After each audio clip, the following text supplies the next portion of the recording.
5년 안에 서울 동부권의 교통지도가 완전히 뒤바뀔 수 있다면 믿으시겠습니까? 지금 이 순간에도 월릉 IC부터 대치역 인근까지 서울의 한복판 깊숙한 곳에서 대심도 터널이 뚫리고 있는데요. 그런데 완공을 향해 달리던 이 초대형 지하화 사업이 뜻밖의 중단 위기라는 말까지 나오고 있습니다. 맞아요. 20년 가까이 이어진 동부 간선도로 공사. 이제야 본격적으로 해결되는 줄 알았는데 갑자기 여기저기서 반발이 터지면서 상황이 복잡해졌죠. 침수, 정체, 노후화 문제를 해결하겠다며 수십 년 만에 추진된 사업이 왜 갑자기 이런 논란의 중심에 서게 된 건지 궁금하실 겁니다.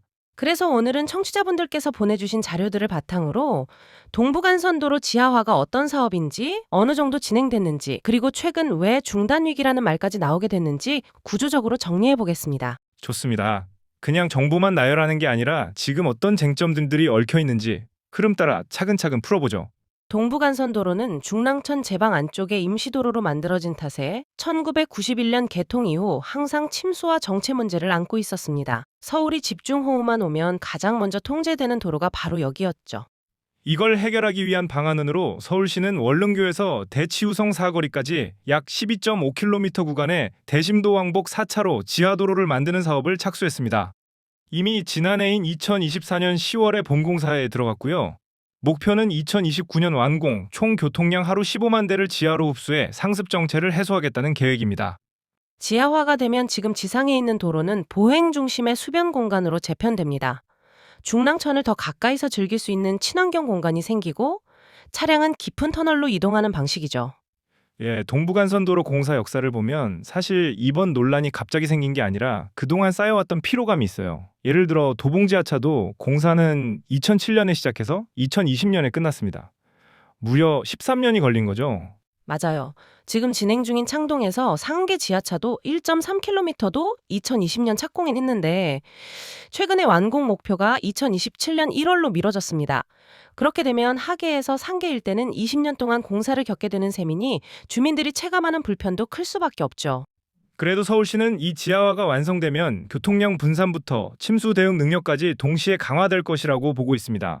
단순 도로 공사가 아니라 도시 안전망을 다시 짜는 작업이라고 보는 거죠.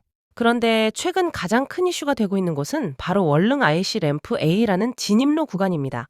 이문동과 월계동 사이 산책로, 황토길, 그리고 주민들이 자주 찾던 카페 등이 있는 구간이죠. 여기에 대심도 진입 램프가 계획돼 있다 보니 주민 반발이 커지고 있습니다. 청취자분들이 보내주신 자료를 보면 주민들이 가장 크게 문제 삼는 건 세 가지더라고요. 첫째는 통학로 단절, 둘째는 산책로 폐쇄, 셋째는 대규모 공사로 인한 소음 진동과 안전 문제. 맞습니다. 어떤 주민은 9월 30일 이후로 동네 주민들이 잠을 잘 못 잔다고까지 말했죠. 설명에 한 번 없이 공사를 강행한다며 절차적 하자를 제기하는 분들도 많고요. 초등학교에서 400에서 500m밖에 떨어지지 않은 곳에서 몇 년 동안 대형 터널 공사를 한다는 게 납득되지 않는다는 말도 나오고 있습니다. 여기에 최근에는 정치적 불씨까지 붙었죠. 동대문구청장이 직을 걸고 공사를 막겠다고 발언한 상황이라 갈등이 더 크게 번지고 있습니다. 반면 사업을 적극 지지하는 주민들도 있어요. 서울 동부권 전체의 미래가 걸린 사업인데 산책로 때문에 지연되는 게 말이 되냐, 300만 인구의 염원이다라는 민원도 올라오고 있습니다. 결국 이 문제를 어떻게 풀 것인지가 서울시의 당면 과제죠. 서울시도 입장을 밝혔습니다.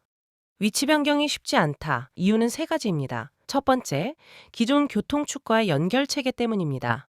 북부 간선도로, 동부 간선도로, 화랑로 흐름상 진입로를 다른 곳으로 돌리면 연결 자체가 매끄럽지 않다는 거죠. 두 번째는 중랑천의 홍수위 때문입니다.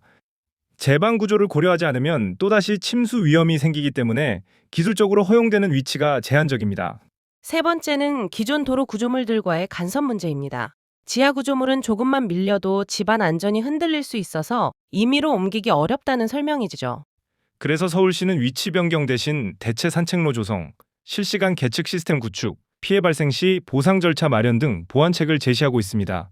논란은 월릉 IC뿐이 아닙니다. 성수동에서도 주민 614명이 서명해 감사원에 공익감사를 청구했습니다. 이건 꽤 큰 규모죠. 이들은 절차적 하자가 있었다고 주장합니다.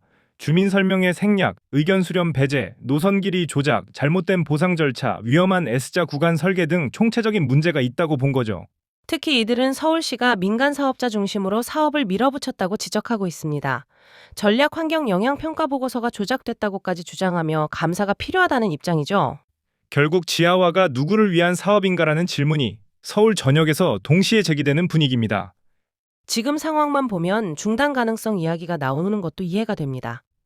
하지만 서울시의 공식 입장은 공사 중단은 불가능하다입니다. 왜냐하면 동부간선도로 지하화는 서울 동부권의 만성적인 교통난을 해소하는 핵심 인프라로 이미 민간 투자까지 확정된 사업이기 때문이죠. 게다가 완공되면 월계 IC에서 대치 IC까지 이동 시간이 기존 50분대에서 10분대로 줄어든다는 분석도 있거든요.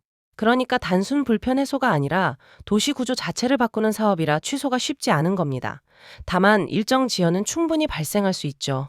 주민 반발, 정치적 변수, 행정 절차 보완 등이 모두 해결돼야 공사가 정상화될 수 있으니까요.